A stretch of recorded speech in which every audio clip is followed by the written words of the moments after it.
Hey, all you cool cats and kittens. It's Carol Baskin, and you are listening to Fascination Street.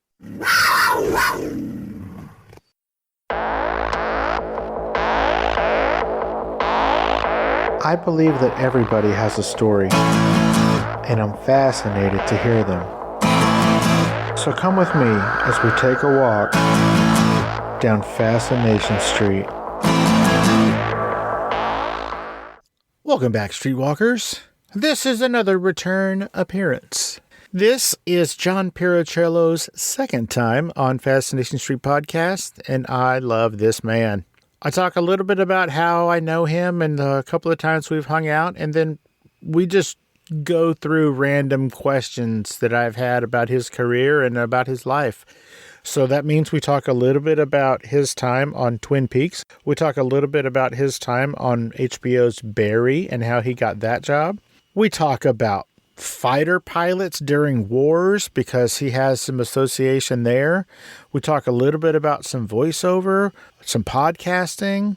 We talk about how he's friends with some people because their kids became friends, which is pretty cool. But mostly we're just having a good time catching up. Be sure to catch John in the 2022 film The Valet. I think it's on Hulu. And keep your eyes peeled for She-Hulk Attorney at Law, or whatever that was that he talks about. That new Marvel TV show that I'm sure is going to be on Disney Plus, starring Tatiana Maslany. So check him out for that too. And this is my second conversation with the talented and super friendly John Pirruccello. Yeah, talk to me, yeah.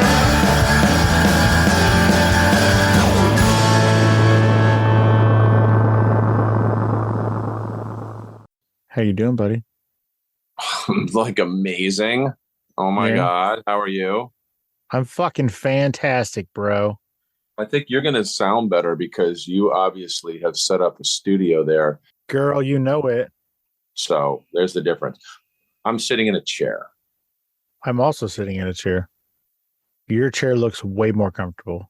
It's pretty comfortable. It's sentimental to me, I think, this chair. Yeah. Was it your mom's? Your dad's? Your grandma's? Your grandpa's? Like a friend of mine was moving and I went and helped her move. And this was a chair that was going to the Salvi or whatever. And I said, oh, I'll take that because it reminds me of a chair that was my dad's because it has the same sort of mid-century fabric and color. The fact is that my mom actually reupholstered that chair without talking to either of the kids because she said it wasn't comfortable. So she puts this fucking soft ass, whatever, non-mid-century, anyway, whatever. Now, this is the dad that you never met, right? Well, I mean, I met him, but I don't remember because I was 4 when he died. When he died in Vietnam? Yeah. All right. Are we on the show now? Well, hold on a second. Welcome back to Fascination Street podcast. John Pirruccello, how you doing today, man? I'm good. Your voice changed. You sound like a game show host now. Is that what you were going for? Wow. Okay. All right. No, I mean that in the best possible way. I'm a huge game show fan, so I'm not, it's not an insult. All right. Take 2. Welcome back to Fascination Street podcast, John Pirruccello. How are you doing today? Isn't that better? Yeah, that's way better. Now you sound like, I realize I can't say anything. Why? Because I'll get canceled. So I can't talk about anything. I'm editing every fucking thing that I say except fuck. I'm going to say fuck because when they take fuck away from us, that's when we know they've gone too far. Just so you know, this is a clean podcast. We don't cuss at all. You don't say fuck? I'm just kidding. Okay. All right. Okay, Streetwalkers, ladies and gentlemen, you remember John Pirruccello because he's a fucking dope fool, and I love this man. The second time I ever went to Los Angeles, John Pirruccello was cool enough to meet me at Bob's Big Boy for lunch. Oh, yeah. And then, check this out. I came straight from the airport, so I hopped in an Uber, and I got dropped off with my luggage at Bob's Big Boy. John met me for lunch. We did an interview there, and then John took me to my hotel. How fucking cool did? is this? Yes, you did. I was probably drunk. It was lunchtime. I mean, yeah. Well, okay. Listen, man, don't judge me. Whatever you do to get through the day, I don't judge. Well, it's because you don't know what I do. That's the same Bob's Big Boy that David Lynch would sit at, wasn't it? Yeah. Uh-huh. It was in Burbank, I think, and they film all kinds of shit there, something like that. Yeah. Yeah, dude, you took me. It was rad. Also, ladies and gentlemen, streetwalkers, if you will, I first met John because he was on a podcast called The Nooner. Now, unfortunately, when I finally got to meet him, he was no longer associated with that podcast. They're still going. They're still having their thing, and I've interviewed just about every single host they've ever had. But that's where I met John, so to speak. But then when I finally met him in person, he was way cooler than I could even possibly have hoped for. You were also born in San Antonio, not with me, but just as I was. You were attending, I believe. Didn't you catch me? Yeah, I was the attendant. Yeah. Yeah, I was just sitting there all Johnny Bench style, just with my glove ready to catch you. Were you also born in San Antonio? Wilford Hall, one of the Air Force bases. Lackland, I think. Lackland is, yeah. So that's the irony, is that my dad was in the Air Force. Mine too. Oh, okay. So it's not quite as ironic as it could be.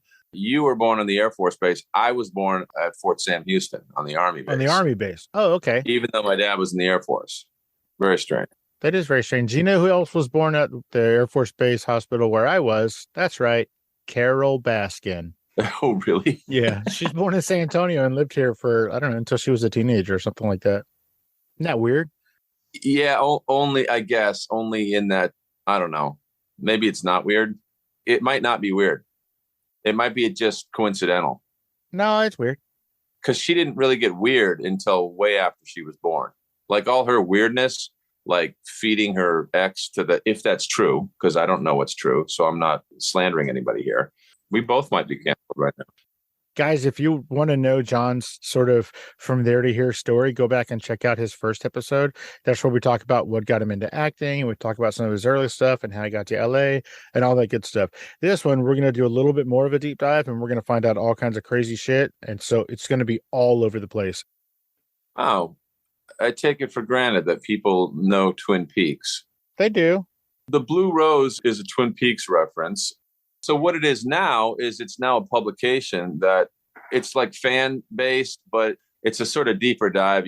They have articles in there and they go back and they explore different aspects of Twin Peaks. And it's actually a pretty great little magazine. Oh, okay, great. Well, that sounds dope. Yeah. Why did I ask you about that? Are you in it? Do you have an affiliation with it, or? I did write an article for them.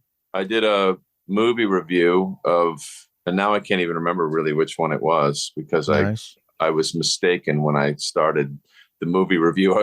Julie and I were watching the wrong movie. That's fucking funny. My review kind of includes that as well. I think we were supposed to be doing Lost Highway. That is hilarious.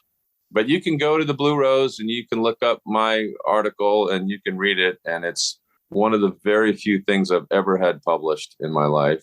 I'm actually pretty proud of it. You should be. Yeah. He kept trying to edit it to make it less weird. And you were like, no. And I was resistant. I mean, with whatever power I had. I mean, I was like, ultimately, you're the editor. You can do whatever you want. But if you want my opinion, I would say leave it just as it is. Love it. I got nothing to hide. I love it. Unless I'll get canceled for it, in which case I'm going to hide it because I don't want to get canceled. Yeah, hide them shits. Oh, I forgot to mention that on a subsequent trip to LA, our schedules didn't work out for us to meet up until the day I was leaving. And then we met for breakfast and coffee at like a supermarket.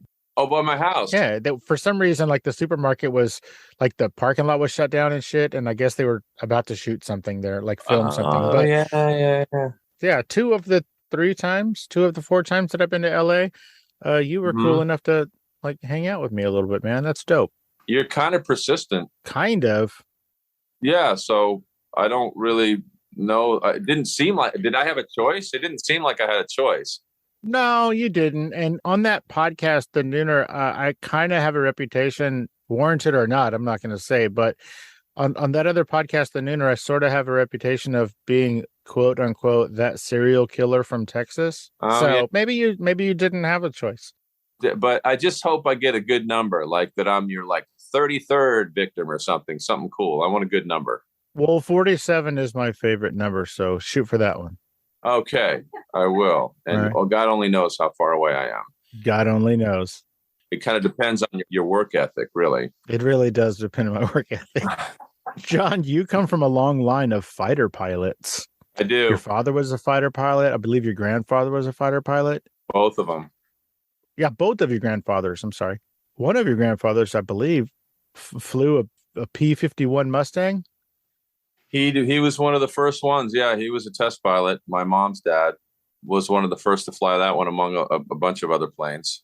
Yeah, Air Force test pilot. Flew with Chuck Yeager. As the family lore goes, he transported the X-1, the Bell plane, the glamorous Glennis that broke the sound barrier. He and Yeager transported that to Edwards Air Force Base, like inside of or attached to a larger plane. I wish I could sound more knowledgeable about it, but it might not even be true. So I might just be passing along family. Some say legends, others lies. I think lies and legends, there's a fine line, if any. It depends on who won. Too sad. That sounds plausible that it was maybe mounted to another aircraft. I know when I was a little kid, the space shuttle landed in San Antonio. I don't know why, but it was attached to, like, it was on top of an airplane. Yeah. And it was the craziest looking thing you ever saw. So it was like two airplanes, like, one stacked on top of each other. Shouldn't that be sort of comforting to us that if a plane can do that, it can just probably carry a few of us that are like spread out throughout the plane? You would think that would comfort us, but that's not the ones that make the news. The ones that make the news are the ones that smash into the side of shit. So those are the ones that we get to be scared of. I know. This like attention pigs. That's all terrorists are. They're a bunch of attention hogs, really. They're just narcissists that just need attention. Wow. And it's like, oh, look at us. We're flying into buildings, like, oh, that's great. I'm busy going to work. Way to go. You just described podcasters, actors, musicians, and comedians. Hey, look at me. I'm doing a thing. Check me out. Aren't I cool? I think you're making a very good point. We're really not that far off of being terrorists. We're all exactly the same. We're all almost terrorists. We're terrorist adjacent. Have you seen the new film Top Gun Maverick? I did. In that film, there is a P-51 Mustang. I think it's toward the end, and it's a trainer. Yeah. It's like a two-seater. It's a trainer model. Mm-hmm. And I think maybe Tom Cruise was flying that plane. I feel like I pointed up and said that's a P-51. So I think that's true. Yes, I'm going to go with true. That is actually Tom Cruise's P-51 Mustang. He has of the only trainer configurations that still exist. That's pretty cool. So why doesn't he fly? He does all the time. He's a pilot. Yeah. Just like John Travolta. No, John Travolta flies, they say, bigger equipment. Like John Travolta can fly a 757 and an Airbus and all that crazy shit. Right. Tom is just flying jets and prop planes and whatever. Just right. You just say like F-16s. He's just flying. Yeah. Isn't that just funny? Flying. So Tom does a thing where once he gets onto something, he just goes buck wild crazy. Like a couch. Oh, I love that. He gets on a couch. He just goes crazy. Well done. That's awesome. Like when he did, what was it? Days of Thunder. Yeah. He got super into race car driving. And then that's when he was racing for or with Paul Newman. Newman. Thanks. Yeah. So that's when he got really into that, was because of that movie. And then once he did Top Gun, he got super into flying. Previously, he didn't give two shits until he did that movie, the first one. And then he just went all in and went fucking crazy and got his license, started buying planes. We watched F1 and he was down there in the Mercedes paddock or whatever, and it was sort of like they had this close up of Toto, who's like the whatever manager of Mercedes. And Tom Cruise is just there. Like he's another guy just there going, yeah, whatever. And I was like, that's fucking Tom Cruise, just like there, just standing there. And then that's the first thought I had. Oh, yeah. Days of Thunder. That's his way in. So weird, right? Yeah. If we were Tom Cruise for a day, it would be very different, I think. It would be very different for you because you're about 1.5 feet taller than that dude. So I wouldn't bump my head as much as what you're saying. I would have less headaches. I am saying you would have less headaches. And I'd be more fit. I wouldn't be like this giant. I woke up this morning and stupidly got on the scale. What a stupid thing to do. By the way, let me just recommend that nobody get on the scale ever. It's not good. Thank you for bringing that up. This is going to make a great transition. Okay. Why would you get on the scale first thing in the morning? Because my sort of obsessiveness was up against reason or something, like it usually is, I guess. Here's the thing. I know I'm heavier right now than I want to be. And normally I can like not get on the scale when I know what the answer is. The answer is bad. So don't get on and get the bad answer. You know, normally I like weigh myself every day in the morning, and I had been doing better. So that was always nice, right? Like, oh, yeah, I'm down a quarter pound or whatever. But I knew it wasn't going to be good because it wasn't good yesterday. It wasn't good the day before. So I don't know. I just don't learn. Maybe that's what it is. I'm not a strong learner. Hey, Streetwalkers. Here's a word from our sponsors.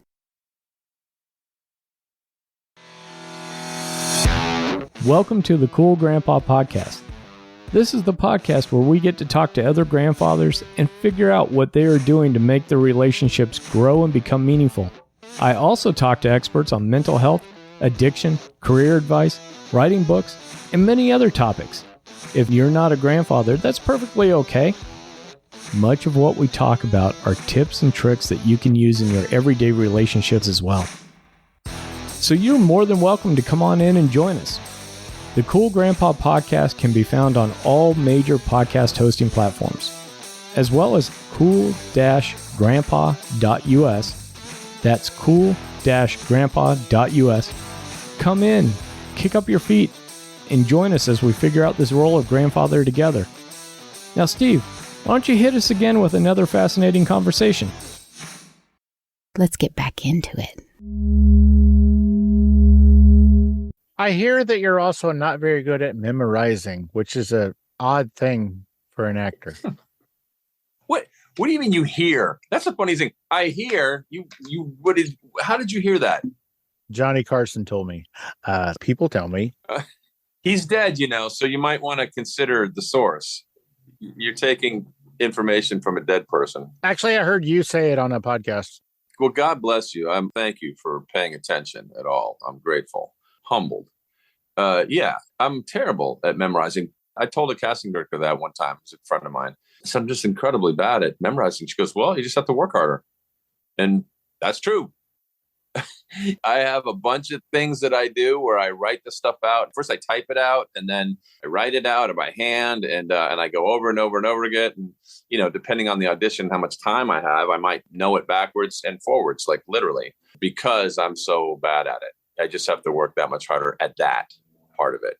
Probably what happens is that the rest of it suffers, and the performance is probably what suffers the most. I'm word perfect, but you're not buying any of it. Yeah, we all know that's not true. I actually did a play once, a Neil LaBute play. I think Paul Rudd originated the role, but it was these three vignettes, two monologues, and then there was a couple in the third one. And my monologue was 17 and a half pages long, which was just mind blowing to me. Like, I equate it to like, oh, we can't go to the moon. You're crazy. Or, you know, you can't do a backflip on a motorcycle. It was like that kind of thing. Oh, shit. Now that guy just did 3. You know, it's sort of like I looked at 17 and a half pages and I went, nope.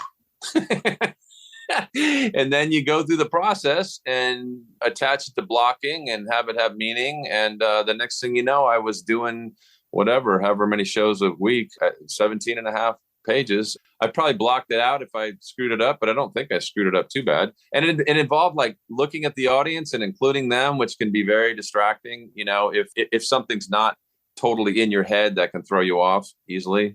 I don't know. Is that story interesting? You can cut it.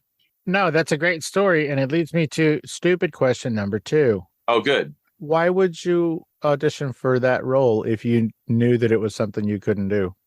That's a great question. I think that I was asked to do it by the woman that owned the theater, who's another fellow actor and friend of mine, Stephanie. And I think I sort of said yes before. I mean, I think it was when I first kind of newly was in LA, and I think I was feeling that there was not really a theater community here and that I was kind of adrift in this, I was very comfortable in San Francisco, huge theater community, lots of stand-up, improv, sketch, very supportive community, the specter of movies and television not overlooking us. So everybody was just kind of having fun and learning how to do it.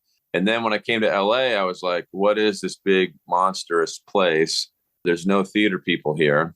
And so I think I jumped at the chance to do theater to kind of ground myself in that moment and didn't really think it through. I'm kind of glad that I didn't, though, because, it's kind of really an argument against thinking, too hard. Because I guess if I thought of it too hard, I might not have done it. Right. That's true. And overcome the inertia. So I'm glad I did it. But that's a good question. I think I just sort of mindlessly said, yes, I'm in a play now, and that's what I need to be, and I'll worry about the rest of it later. Perfect answer. Oh, thanks. Do you still do voiceover? I do. I do not have the voiceover career that I had in San Francisco. I never quite achieved down here. I came close. The industry changed and my circumstances changed. So I'm looking to get back to that now. The current idea is to regain my voiceover career, which I was quite proud of and comfortable with. Do you plan on reprising your role as Nick Park, one of the Chevron cars? That guy had a name? Yeah, Nick Park. Nick Park? Oh, Nick Park. He's the guy that made, he does Wallace and Gromit, and they're British, and they do. So Nick okay. Park. Yeah, I was going, what? Why is that name? Nick Park made the car. I think the car's name was Peyton Pizza because he was a pizza delivery truck. I apologize. I really thought that car's name was Nick Park. All I care about is that you feel bad right now. Do you feel bad? A little. If you're a little humiliated, then that is better for me. Oh, look at you moving right on up. 47? No, it's sooner than that. Aw, flatter me. Oh, that's what I do, buddy. I'm here for you. What is the Great American Podcast? Wow. The Great American Podcast is a podcast that I did with a friend of mine. Buddy? Yeah, buddy. Stunt guy? Yeah, he's a stunt coordinator. He was just nominated for an Emmy. No shit. For what? For his show that he does called 911 Lone Star. Is his the one with Rob Lowe? Yes. Okay. Yeah, that's supposed to be in Austin. Like that takes place or whatever the fuck. It takes place in Austin, which in Hollywood means nothing. It means it takes place in Hollywood is what it means. Or Vancouver. Yeah. Or New Mexico. I did a movie. The whole story was based in LA and we shot it in New York. Nice. Because they gave us a better deal. And so all of these LA places that would have been easy to just go to those places, instead I didn't have to do anything but memorize my lines, which I did. They had to go find all this stuff all over the greater New York area. That's so crazy. Yeah. The Great American Podcast with you and Buddy. What is it? Well, we did a podcast for a while and had a blast because Buddy and I have a really close relationship. We're symbiotic. He's very kind of organized, thoughtful, and smart. And I'm the other guy. We always joke, like, I go in the weeds and he gets us out of the weeds. Yeah, we just did that for a while and we're not doing it anymore. I think people got worried because Buddy's a Republican. And so I think that people got worried that, I don't know, my association or the things that we talked about or what, that I might get canceled, I guess. When you say people worried, are they your people? Well, like his wife was worried about him ruining your career. Yes. So that's interesting. So right now, more than ever at least as long as either one of us have been alive, what we need are voices who don't agree on things to be able to talk to each other. Mm-hmm. And I think it's super telling of the times we're in that instead it was probably safer to just shut it down. I'm not going to go up against Buddy's wife ever. She's formidable. Because to me, there was nothing really political about the show. We didn't really even talk about politics. He just has that point of view. And, sometimes I agreed with him and sometimes I didn't, which is great. And I certainly don't feel like I have any kind of connection to the most radical parts of the left, which, seem to be running the show right now. So I think that we kind of had more overlap than not. I think that more people are in the middle, but for some reason, everybody has been forced to choose a team. Yeah, 100%, which is so weird. It's so weird to me. Like, I can't believe that maybe the government should be smaller and also feel like we should have health care for everybody and people shouldn't be hungry. I mean, that isn't a reasonable position. You're not allowed to take some from here and some from there and stay in the middle. Yeah. But let's move on from that because we don't talk about politics on my show either. God bless you. Well, you brought it up. That's true. No, I did. I'm glad that you and Buddy are really good friends and y'all have been friends for a really, really long time.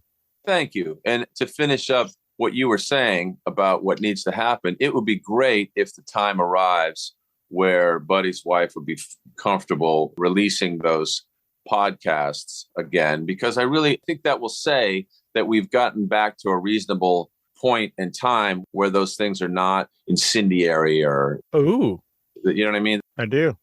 Two people can just have a conversation. Like, we would have different guests on from all different walks of life. We might have a police officer on. We had some guy that was an Armenian professor who, talked about the genocide, and we'd have like these heavy people on. But then there'd be me, who's, kind of a smart ass, and Buddy, who's keeping the show moving along. And I thought it was cool. It was a really cool show. I miss it.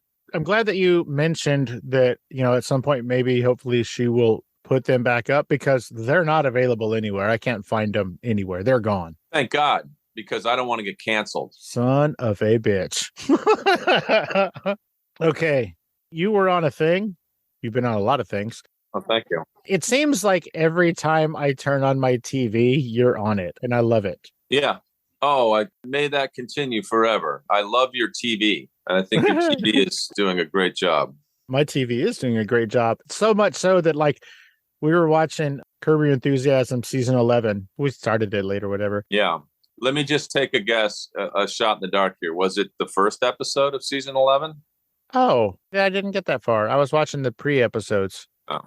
Yeah, fool. So as soon as it came on, Larry's like, hey, that guy owes me money. He walks into the store. I pushed pause. I said to my wife, hey, check it out. She goes, holy shit. Is that John Pirruccello again? That guy's everywhere. Oh, thank you. So spoiler alert. Yeah, Is that the only episode you're in? it is. That doesn't make sense because that storyline didn't have closure. Well, You never paid him back. no, I always sort of never say never. Oh, okay. Like, even on Barry, it's like maybe there'll be some flashbacks or who knows. Isn't Barry old enough that I'm not spoiling?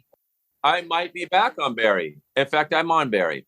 Okay, so here's how old Barry is. Yeah. When I interviewed you in 2018, I think, Okay. you were talking about Barry. And that was, let me find it because I looked it up and I was like, holy shit. Yeah, it was June of 2018. Mm-hmm. And you were talking about Barry because Barry had just come out. And now here we are 4 years later. And season 3 just finished or something like that? Like, Correct. And there's going to be a season 4. well, thanks, spoil. Well, there better be. Okay, so here's my question about Barry. Yeah. Even though we were talking about Curb. Yeah, well, I told you we're going to go all over the place. Oh, good. So I'm Buddy now and you're me. Oh, thank you. I appreciate that. What a compliment. I got taller and better looking. That's awesome. Wait, I'm supposed to say, no, you're pretty. No, but you are.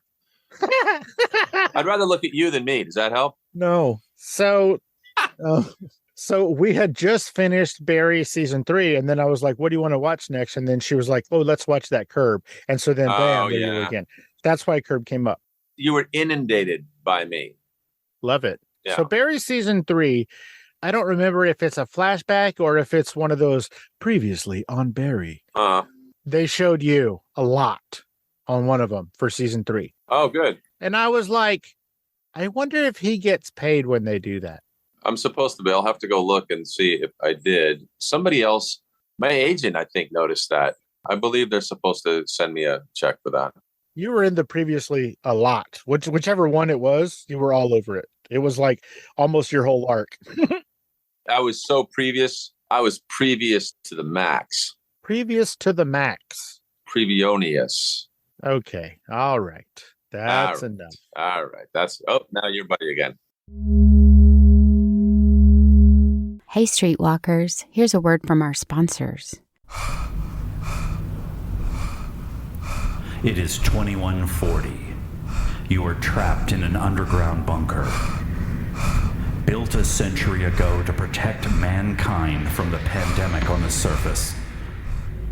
Now ruled by tyrants and their robot army. You are an outcast, an orphan, a scavenger, blind, afraid, and alone. You are Ace, a survivor, and you will try to escape this place. This place known as Subterra.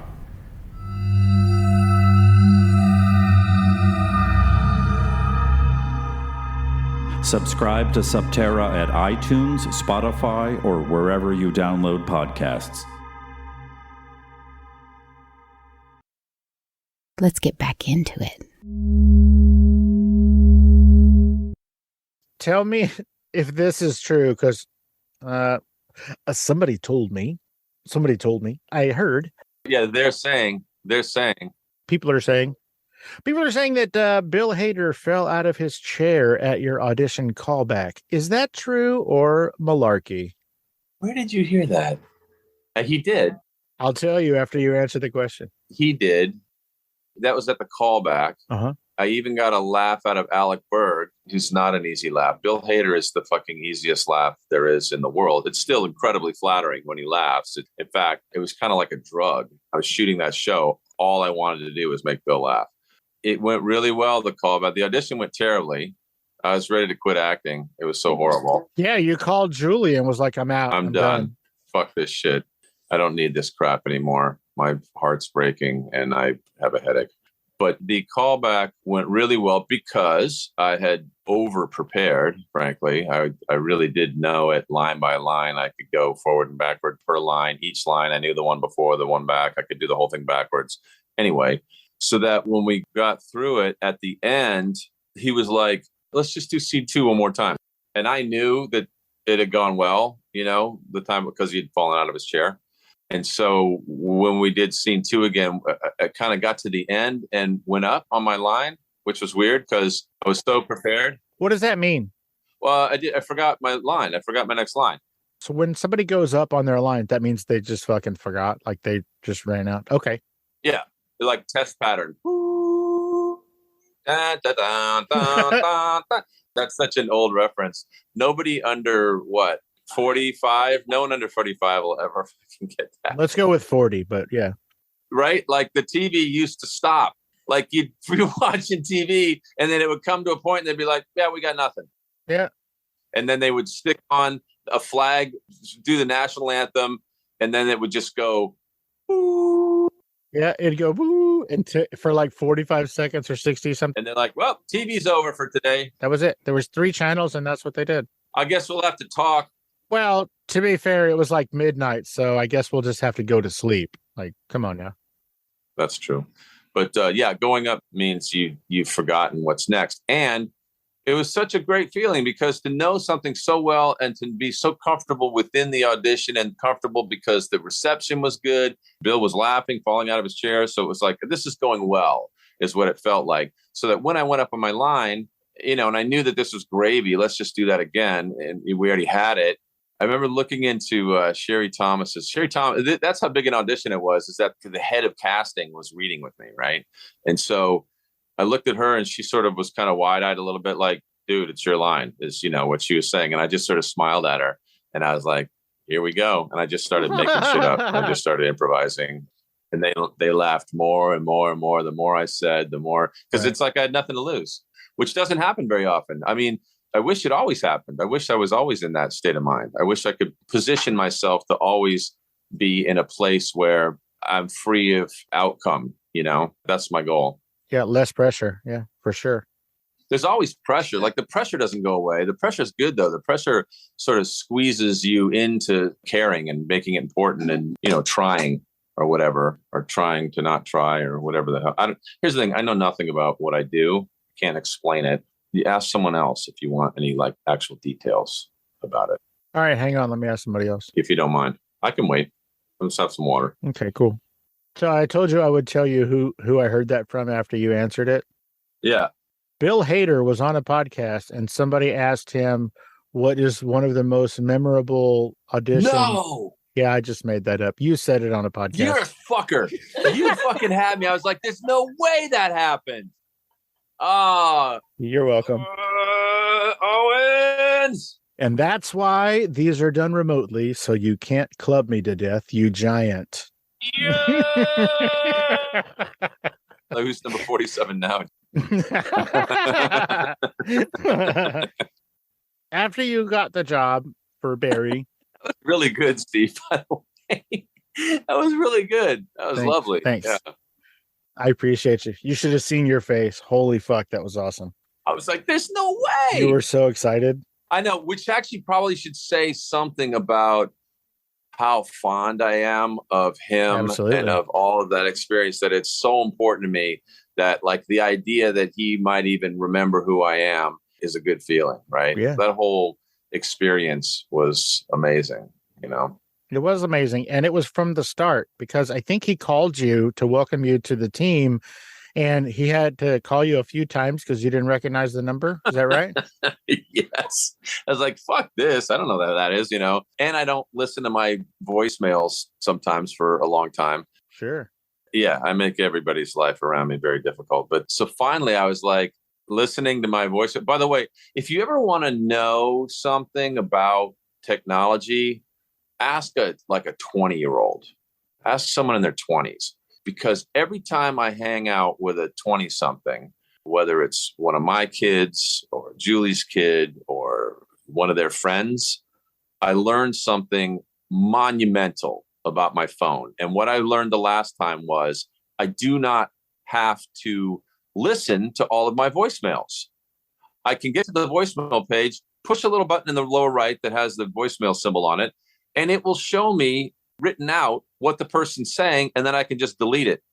It's the biggest time saver that has happened to me since I learned to walk. Fucking amazing. I'm saying this because I remember I'm sitting there going through my voicemails. Okay, and hey, we have a great offer for you. Oh, hey, John, we have the insurance you want. Delete. Hey, John, it's Bill Hader. Like, what the fuck? Yeah, I've tried to call you a couple times. And so then I called him back, of course. But yeah, I was sitting at my uncle's in Arizona and he called me. No, that wasn't about getting the job. Is that what you said? That is what I said. No, he didn't call me about, I don't think he called me about getting the job. I think, did he? Yeah. Did he call me about getting the job? He did. Is that what that was? Yeah. He called you to welcome you to the family. Yeah, he totally did. That's what that was. That was to call me to welcome me to the family. Yeah. And I was so stunned.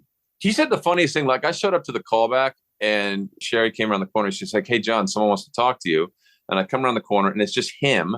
And then she goes away. So it's just me and Hader in the hallway. Who's taller? I think I probably am just a little bit. He's pretty tall. He's probably 6'2". Okay. Or something. He's tall. I think of him as sort of the same size as me. He's fitter. He does look like a great big kid, though. Like he had on like sneakers and a backpack, He was driving a Toyota Camry, I think, to set and back. It was a hybrid, but, Oh, okay. Well, come on. It is California. Yeah, but he's very unassuming. He's incredibly down to earth, unassuming. His dad would often be on set with us, hanging out, Bill Hader Sr., lovely guy. He's kind of not normal in terms of Hollywood. He's still a kid from Tulsa, I think. Got you. Anyway, so he met me in the hallway and he was like, hey, John, wow, we just really love what you did. It was, God, we just could even never think of, didn't even occur to us to have him be so sad and downtrodden, And I'm going, oh, yeah, that was a choice I made, It was be sad and pathetic. That was what I was going for. So I'm glad you saw that. That's not me. I'm not like that. That's my character that I chose. You're welcome. You know. And the other thing, he's like, hey, thanks for coming back. Coming back. I love that. Thanks for coming back for an opportunity to do the only reason you're here in this town to have that opportunity. But thanks for coming back. I'm sure you had other things on your schedule you could have been doing, except the one thing that is the center of your universe in this town. Sure. Other than my children and my family, of course. And Buddy. Shut up. Shut up. So I do this, and I'm hoping that you do this too. And it's not just because I'm a hillbilly. Uh-oh. I knew it was going to go sideways eventually. Yes. And get weird and creepy. All right, here we go. When Bill Hader called you, did you add that to your contacts? Like, did you save his phone number? I'm not asking for it. I just want to know if you saved it. I'm pretty sure. Yeah, because every once in a while I text him and I say congrats. Oh, or okay. you know what? He texted me. I worked on a movie called Godzilla versus Kong.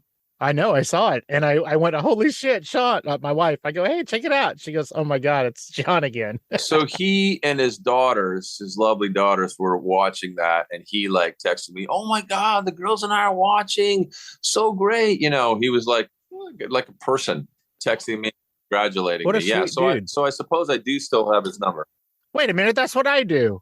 I text you all the time. You know what? I'm Bill Hader. You have competition from Bill Hader. You're friends with David Mamet? I am. What? How? Well, I think it started because our children were best friends. His youngest and my oldest were inseparable. How old were they at the time? Were they young? Second grade. Okay. Second grade. So whatever that is, 8 years old or something, 7 or 8. Something like that. You know, when you're a parent, are you a parent? Yeah. My kids are 29 and 30. So do you remember like when they were young and they would befriend somebody and you did not enjoy the parents of the people that invariably? Uh-huh.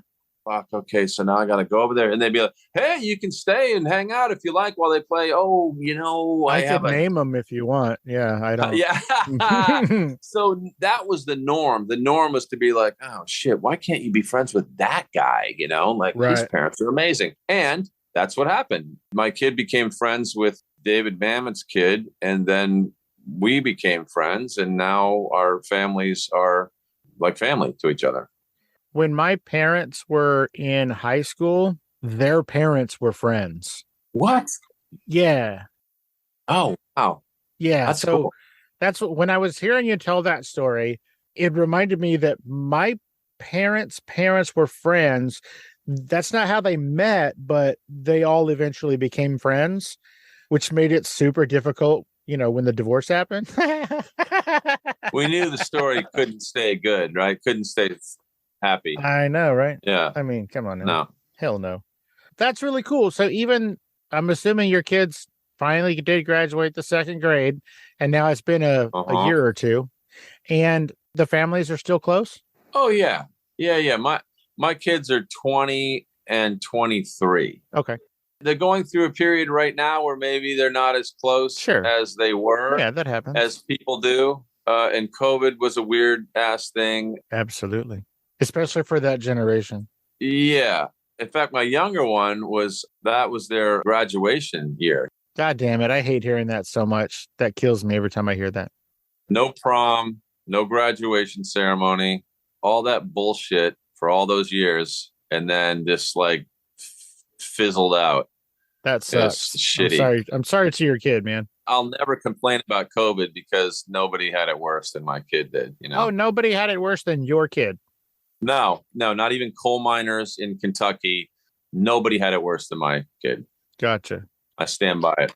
Not NoHo Hank. Nobody, especially NoHo Hank, because oh man, I don't want to spoil this for you, but he's not a real guy. That's like a character. I'm sorry. I should have told you.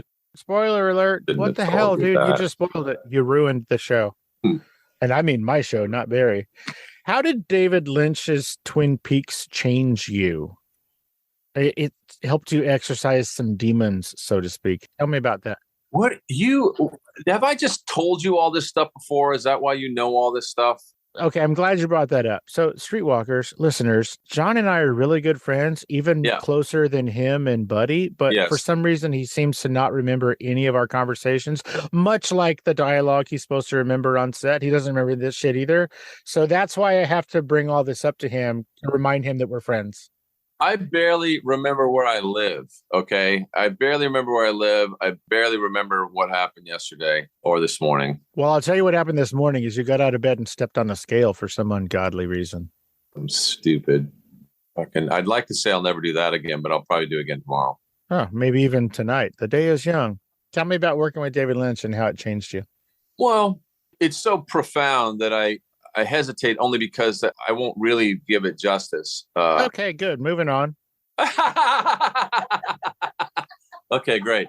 All right. Fuck. Oh, this is so deep. So I believe that I sort of came to the conclusion that maybe both personally and professionally that my sort of ego self, and it's so weird because I just saw a play that just closed yesterday that kind of the two characters were sort of like that. They were kind of like the ego self and the whatever the other self is, the non-ego self. And so I think that I kind of came to think that by being irreverent and then maybe in the midst of being irreverent was sometimes unkind, that was like some superpower of mine, right? Whatever the situation was that I could sort of, because that's what my mind does automatically. It automatically like thinks of the worst thing. Or if you say, hey, this will never happen, immediately I think of 3 ways that it's going to happen, right? Because that's how I'm wired.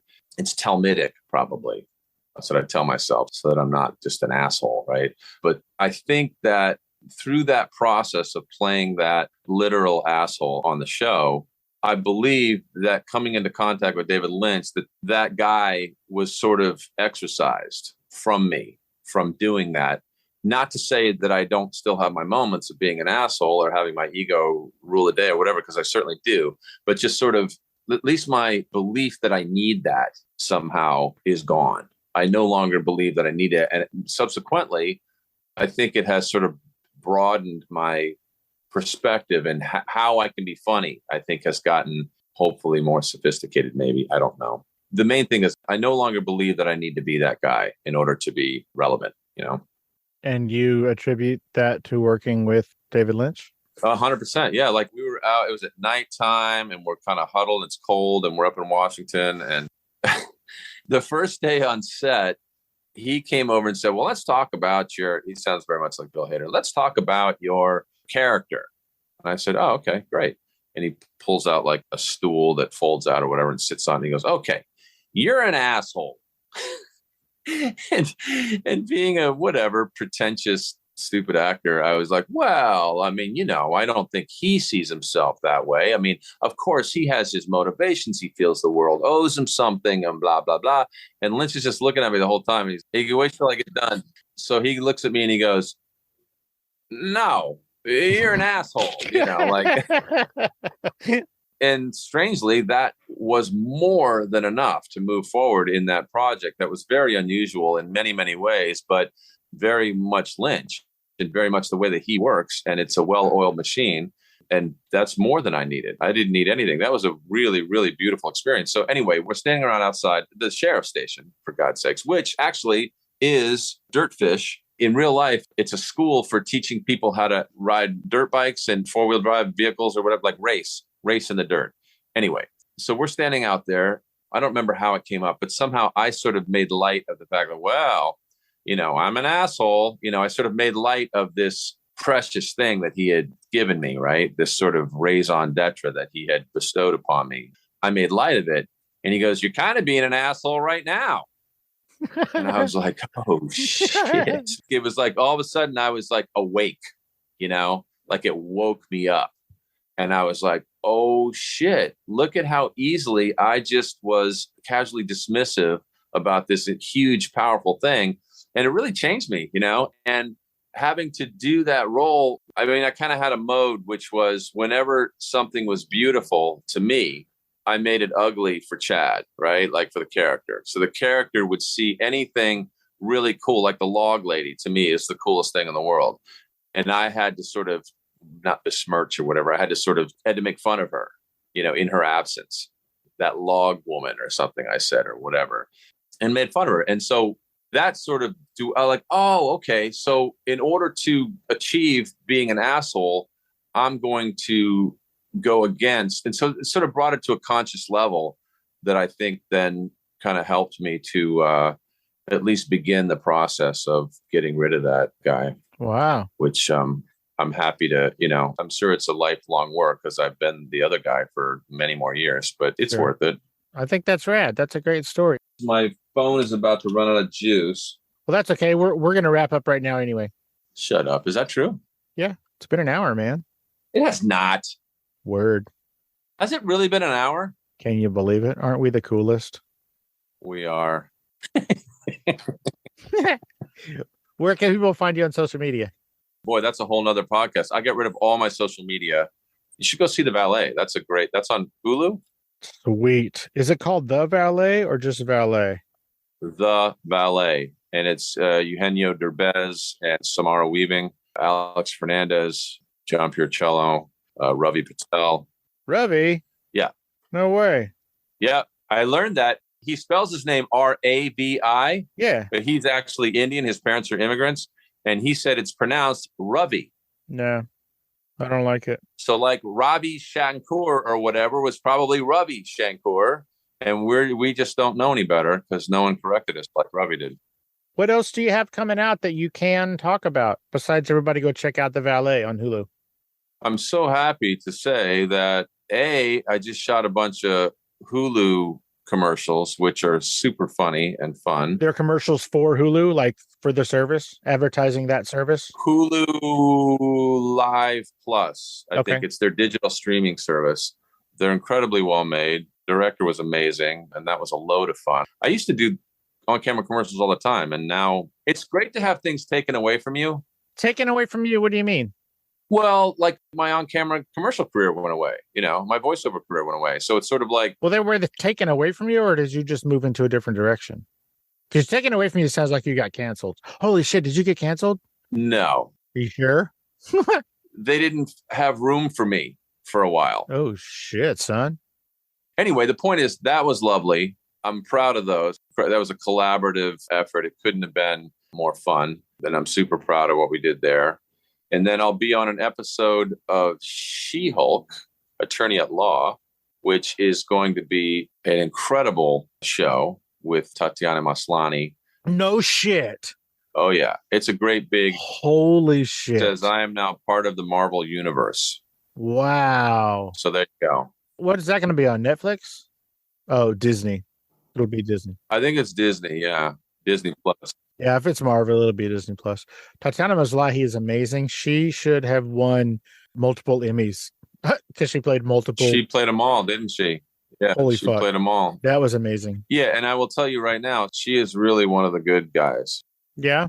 She's a wonderful person, a fierce actor, absolutely fearless actor, and just a really, really great person. I wish her all the success in the world. And I think she won't need any help after this comes out. Wow. She's a phenom to be sure. Yep. Which one of those is the reason that you didn't come to San Antonio and hang out with me a couple of weeks ago, you rat bastard? The Hulu commercial. Oh, okay, good. Well, good for you, man. Just so you know, I also didn't go to Julie's dad and niece's birthday party. So you weren't the only victim here. Okay. I am the only victim here. Okay. Fair enough. Thank you for speaking your truth. Rad. John Pirruccello, thank you so much for taking the time out of your busy day and your hectic, not really doing anything but standing on a scale day to hang out and let us get to know you a little bit better on Fascination Street, man. I appreciate it. You're a lovely man, Stephen. It's a privilege to be on your show. It is 100% my pleasure. And you have a great rest of your week. All right. Rock on. Thanks, brother. Take it easy, Holmes. Bye.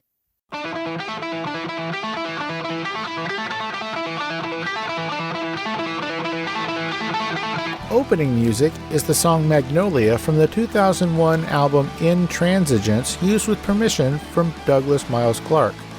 Closing music is from the song Say My Name off the 2021 album Underdog Anthems, used with permission from Jack's Hollow. If you like the show, tell a friend.